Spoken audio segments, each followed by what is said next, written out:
And remember, the job has been done. How's that for humor? Oh, some more humor. That what you think is out there is not real. It's not even out there. It's in here.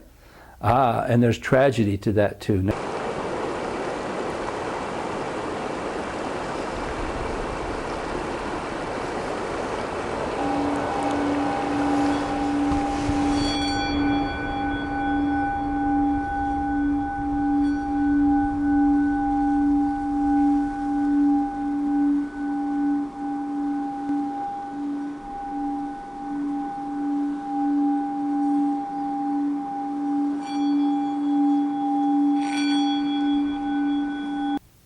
Hi, here we go again.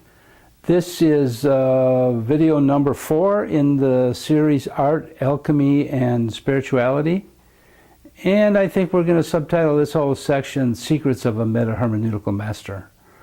And that's part of awakening the alchemist within. And as you'll find out, the alchemist is inside yourself. And so we're starting out with questions, and I'm going to a question about the bubble diagram. People are wondering, because that's such an important element that, well, what we said is everything that arises in the mind is like a bubble arising from the bottom of the ocean. And as the bubble rises, it gets bigger, bigger, bigger, bigger, bigger, bigger, bigger. It goes bloop at the surface. That's your level of consciousness. And what we're learning how to do here then is deepen our level of consciousness. So we're experiencing a stage of development with awareness and clarity. Because up in the big bubble, it has you, it's controlling you. That's like being in jail, not recovering from stress and trauma. And so the road to this recovery, to removing these blockages and obscurations that are preventing us from realizing our real power, our real strength, our true spiritual nature, presence, as I call it.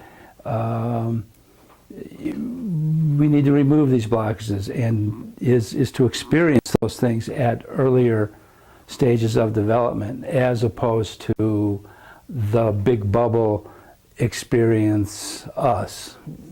At the deeper levels, we experience it. Up in the big bubble, it experiences us. That's jail, that's suffering.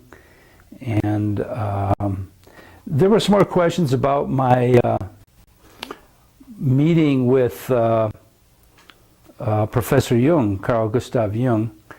And that was, I wanted to make clear, that was in 1961 and in Japan. And that's also the same year, 1961, when I was 18 years old, I had that falling experience, and had that enlightenment experience. As a result of that, I call it a beyond death, not a near-death experience. And somebody wanted me to make it clear, because I sort of blended that experience when I was 7 years old in with that one that I was 18 years old. And so I hope I've made that clear for the asker. And so we started out with remarkably meeting Carl Gustav Jung, Professor Jung. Remember I said he had his hands on his cane like this. See, he was sitting down, and in a white suit and a white beard and a white hat. And it was very archetypal. He's the archetypal professor within. You know, his path was intellectual and alchemical. We talked about that, so I don't need to repeat all this stuff. Some of the instructions I'll need to repeat. But he was sitting there very archetypally. So I'm sitting here very archetypally because, as we've already said, this is appearing in your consciousness. I am appearing in your consciousness. And in that sense, I represent, I'm stirring, I'm awakening the alchemist within yourself. And remember, I'm just reviewing a little bit now what we said about alchemy. Alchemy is basically the universal spiritual practice that you know, in the globe, we have all these outer religions and outer customs and foods and clothing. The deeper we go, the differences fall away, and the similarities get more similar, and separation falls away until that duality is transmuted into non-duality, and that's alchemy. And that's what we're going to be learning in this session, this series, these sessions of how to work with energy beyond thought and concept, Meta-Hermeneutical alchemy, and how to transmute duality into non-duality. And we'll be talking a lot about that in different ways. And it's not hard, you know, to some of you younger people out there, maybe, you know, you've watched Harry Potter, you've read the books. This is a form of sorcery, and the source, I'm a sorcerer, yeah? That source, origin, essence, presence, and learning how to work with that energy beyond thought and concept. That's sorcery, that's alchemy.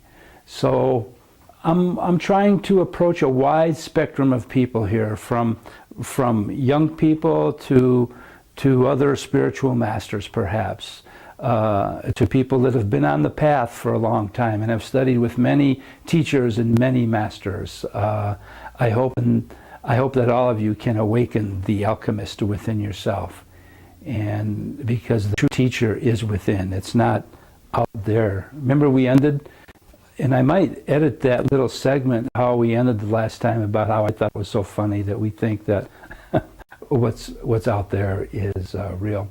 So this whole part of the series we could call Remarkably Meeting Yourself. Yes, yourself. Not your false self, not the made-up self that's made up out of protective mechanisms by your mind to survive when you haven't recovered from trauma. No, but your true self, your true spiritual nature. And I'm going to talk about another meeting with a remarkable master, and I've never talking so freely like this. Remember, I said I'm a hermit. I don't get out very much anymore, and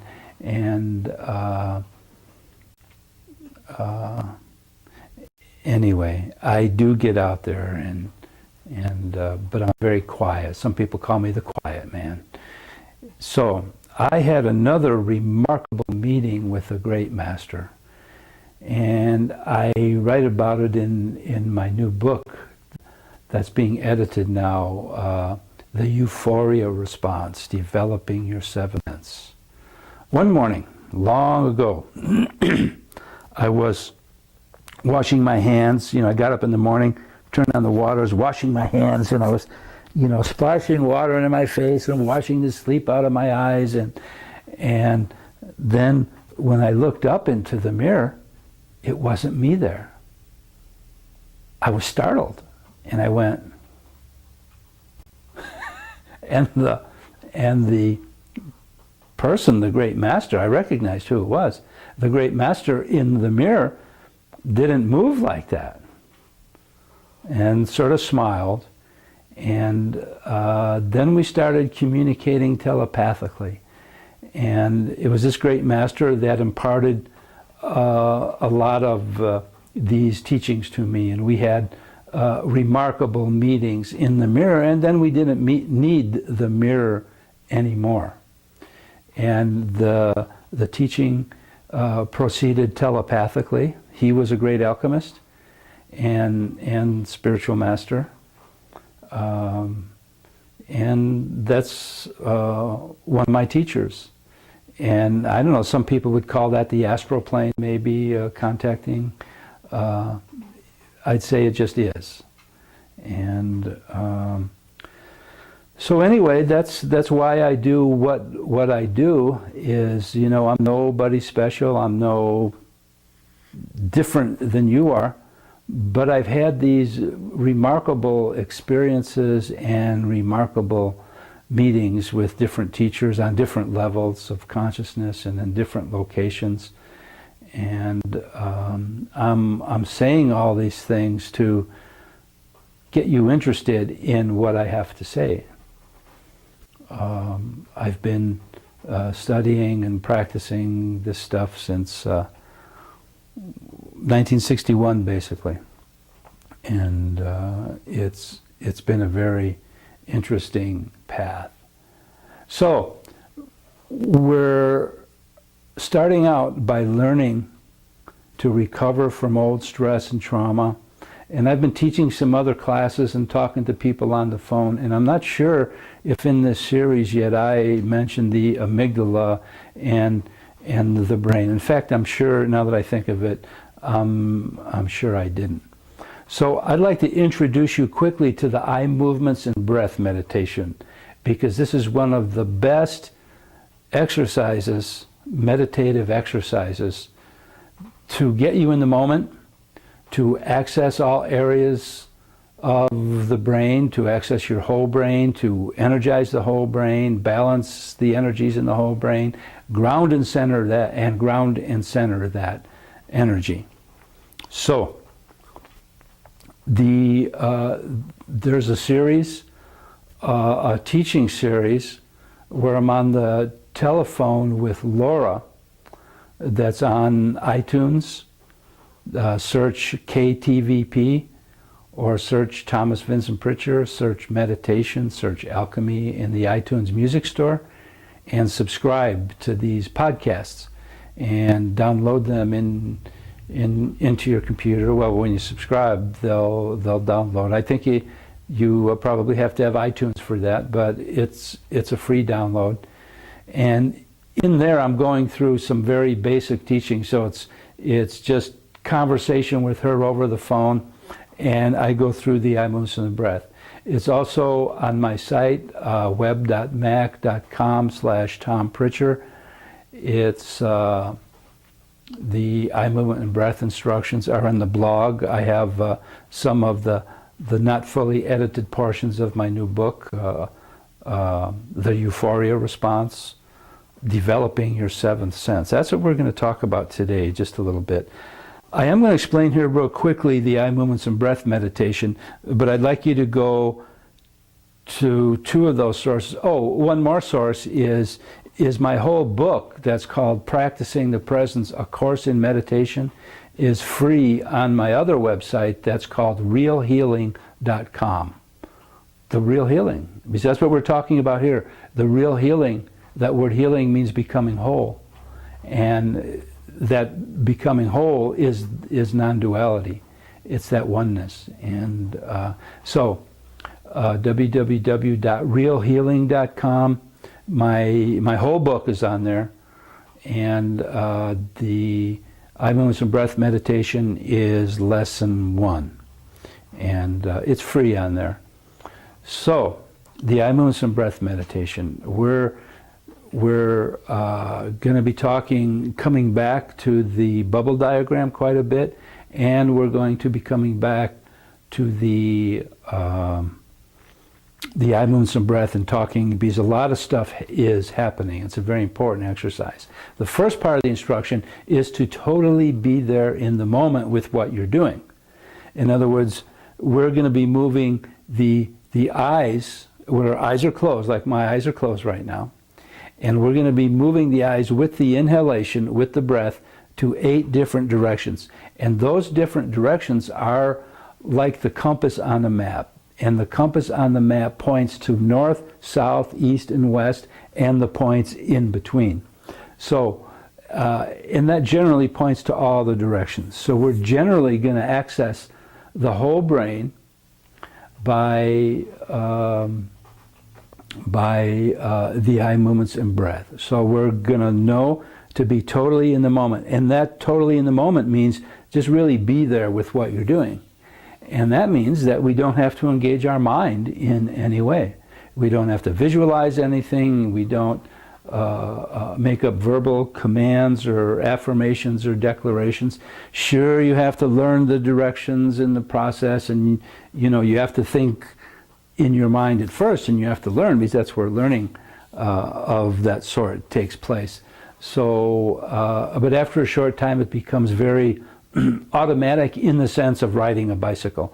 You don't have to think every time, put this leg down, this leg comes up, bring that leg forward, and you know, about your balance and all that stuff. So we're going to learn how to access and energize the whole brain and energize the whole brain and ground and center that energy.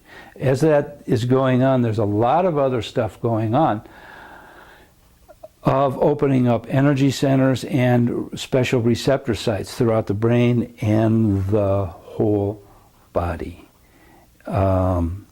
Okay.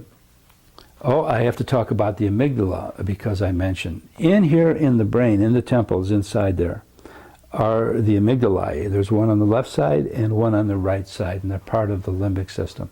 It's the function of the amygdala, one of the functions of the amygdala are to store negative energy. There's a lot of other functions, but what happens when you don't, and so when something is not right in your environment, the signal comes in through the senses, and the thalamus in the brain puts it into a language that your brain can understand, and the message first goes to the amygdala before it goes to the other parts of your brain, like your neocortex, where you rationally think about things. So the amygdala gets triggered when something isn't right.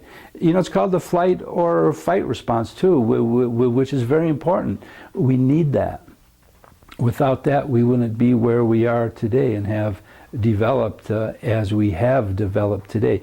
But the problem is, and the big problem in our society, and where our approach here, the start, is to learn how to recover from stress and trauma.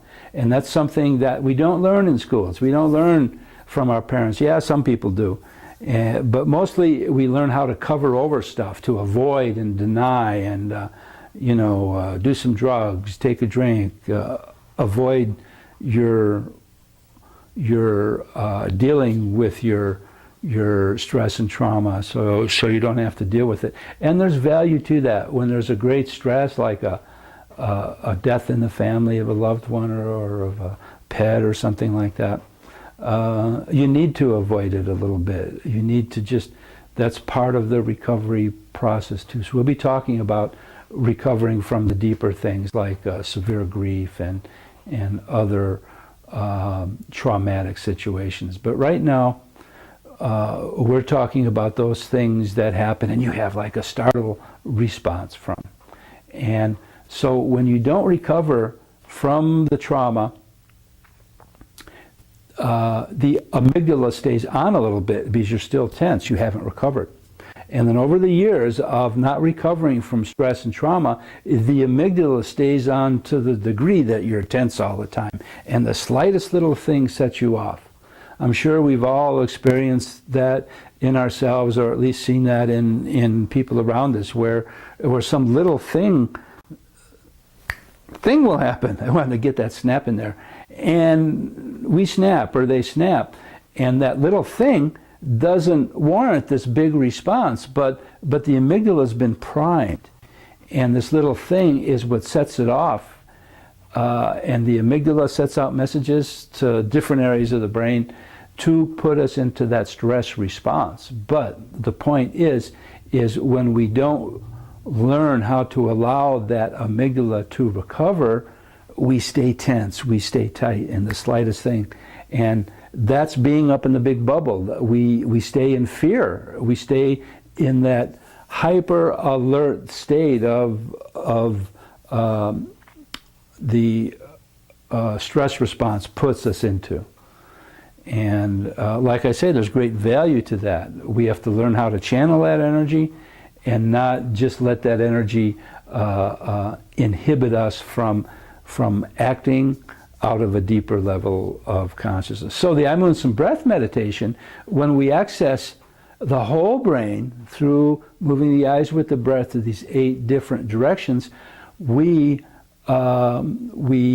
just in that process of balancing out the energies in the different parts of the brain and accessing the whole brain and grounding and centering that energy, we begin our recovery from stress and trauma. And the very first thing we need to do is just that. Learn how to shut down the amygdala, because it's done its job, and it's still doing its job when it's on all the time, because we haven't recovered. So now we have some tools available, this tool available to learn how to stop the amygdala from being on, primed, I call it, and to continually sending out messages of stress, because then you're in fear, you're in the big bubble. Okay, I've made all that clear. The 8 directions are, so it's with the inhalation. Now, I realize the screen is a little bit small here. You know, you'll know my arm's way out there when it's like this, right? So the eyes are closed during this. The breath is diaphragmatic. That's called belly breathing. So when you inhale, your tummy goes out. When you exhale, your tummy goes in. With the inhalation, eyes are centered. With the inhalation, you move the eyes in the first direction is upper left. And the eye movement with the breath is slow. And there's no strain in anything I teach. No strain. Yeah, we're going to stretch, but it's a comfortable stretch. And stretching feels good, but it gets to a point where that stress turns into where it's not a good stretch anymore, where it's painful, not a good pain. You don't go that far. But your breath wants to go further, so what do? So you move the eyes with the inhalation, and I'm going to keep my hand here where you can still see it on the screen, and then your breath continues, so you hold your eyes here, but it's not a tight lock hold. It's just like your eyes are going, but they're not going. But your breath is going on to its fullness. Then you release the eyes and the breath at the same time. The eyes center, the breath centers, you push the breath out a little bit, after a while, no strain, and then you go to the next direction, which is upper right. And it's the same thing. You know, your eyes go to that point where it's a good stretch, but it's not a strain, and you hold the eyes there, not a lock tight hold, and then your breath continues. And we release the eyes and the breath. The eyes centered, the breath centers. So we've accessed, energized, and grounded and centered that energy. So even after that first direction, we have more energy, awareness. Yeah, because we're just being in the moment. When you just be in the moment, there is no stress really in the moment. It's because of stress that your mind makes up something. Sometimes it's hard to distinguish because you think it's in the moment, but it's in what your mind is making up about the moment. It's the past. It's projecting into the future. So we're learning right now in doing this practice, which is the first part of somatic meditation therapy, how to be in the moment, how to totally be there. And then while we're doing that, we're learning how to access our whole brain, to energize our whole brain, to ground and center that energy. And in doing that, the very first thing that happens is the amygdala shuts down, so it's not sending out those signals to the rest of your brain to keep you in that stress response. So the directions are, in this sequence, upper left, upper right, lateral left, lateral right, lower left, lower right, straight down, and then straight up, and then we start all over again. Upper left, upper right. Now, if you're left-handed, you'll start on the right side, so it'll be upper right, and then upper left. But most people are right-handed, and then you start with the left side. Unless that doesn't feel right to you. If for some reason you intuit that you should start out with the right side or the left side, go ahead and do that. That's fine. Well, now, I don't know how many minutes. I have to bring a clock down here in the cave. And I have no idea how far along we are. But since we've had this instruction and we've talked, I didn't talk about the guy in the mirror, about the master so much. I did mention it enough to tell the story. And I think it's time to stop this session, and so you can practice. So I'm just going to review real quickly. You sit comfortably straight. The posture is important. You don't want to be leaning against the chair so the midsection of your body is curved like this, you know. You want to sit up straight. I'm sitting on a little stool here. There's no back to it. There's nothing there. And other than this painting that I'm working on. And you want to sit straight, and it's fine to sit with your back against the chair. We'll talk about posture more in some of the advanced instruction. You want to sit straight so your energy is not blocked down here from bad posture. Breathing is diaphragmatic, eyes are closed, and you want to develop a long, slow, steady breath with the eye movement. And the breath gets longer and slower, and sometimes you really extend that breath. It keeps going and going and going and going, and it opens up your energy and your lung capacity open up, and you start tapping into your real power. And so what happens from doing this is we're deepening our level of consciousness, and we're experiencing whatever arises in the mind at deeper levels, and which brings up a question of how to handle thoughts. Thoughts we just let be there. We don't feed them. We don't try to grab onto them or push them away. We don't give them any energy. We just let thoughts be there, because thoughts will just float by like clouds. They come and they go. You just be there in the moment with what you're doing, which in this case is the eye movements and breath. No thoughts, no concept, but if they're there, it's fine, because that's what the mind does, that's what the brain does, but just be there with what you're doing. Now, there are going to be some biggies that come up that are right in your face like this, and you can't just let them float by like clouds. What do you do then is you make them part of your meditation. And this is just the first instruction, but so we can't get into too much detail on that. We've got to start off with just learning the basic exercise. So we don't feed thoughts, we don't grab onto them, we let them be there. The bigger stuff that's right here in our face, we experience it with our greater awareness and clarity. We don't let it experience us up in the big bubble. And we just do as best we can. You might not be successful at first, but don't give up. This is a very powerful exercise, and it's the beginning of a great journey without distance. Boy, those would be some words to stop this session with. And I have to bring a clock down here, because if these are too long, the download times will be too long, and the viewer won't want to take so much time, perhaps. And if people don't have high speed and just have dial-up, it's going to be very hard to download these large files, because it'll take a long time.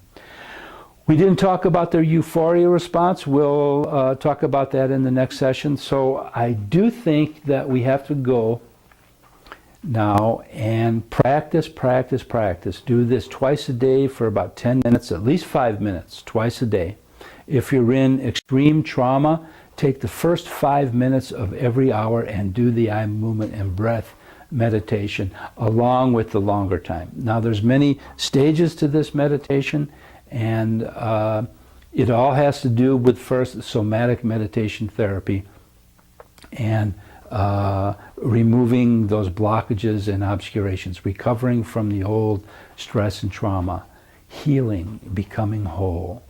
And the alchemy starts too. The Meta-Hermeneutical alchemy is starting by the opening up of energy centers and receptor sites. So I know this sounds remedial to a lot of people that have done years and years and years of spiritual practice, but have that beginner's mind. That's very important, because you can learn something from this, and the teaching here is sequential. So don't anybody out there think, I don't need to do this eye movement and breath. Well, there's things happening in this that'll have to do with the practice of meta-hermeneutical alchemy later. So there's very advanced things that we're going to get into, and all of you can get this because it's very simple. And I'm adding the little videos from my DVDs, little clips here and there, because the real teaching is beyond words. So I'm appearing in your consciousness, and while I'm talking or something like that, putting together, because there's this whole area of development that we're usually not aware of. You know, it's called consciousness, subconscious, superconsciousness, and now we're expanding our awareness and clarity. When a level of consciousness deepens, we expand our awareness and clarity, and we experience that bubble at earlier stages of development, and we are becoming whole. So get on the journey without distance. Thank you very much. See you next time.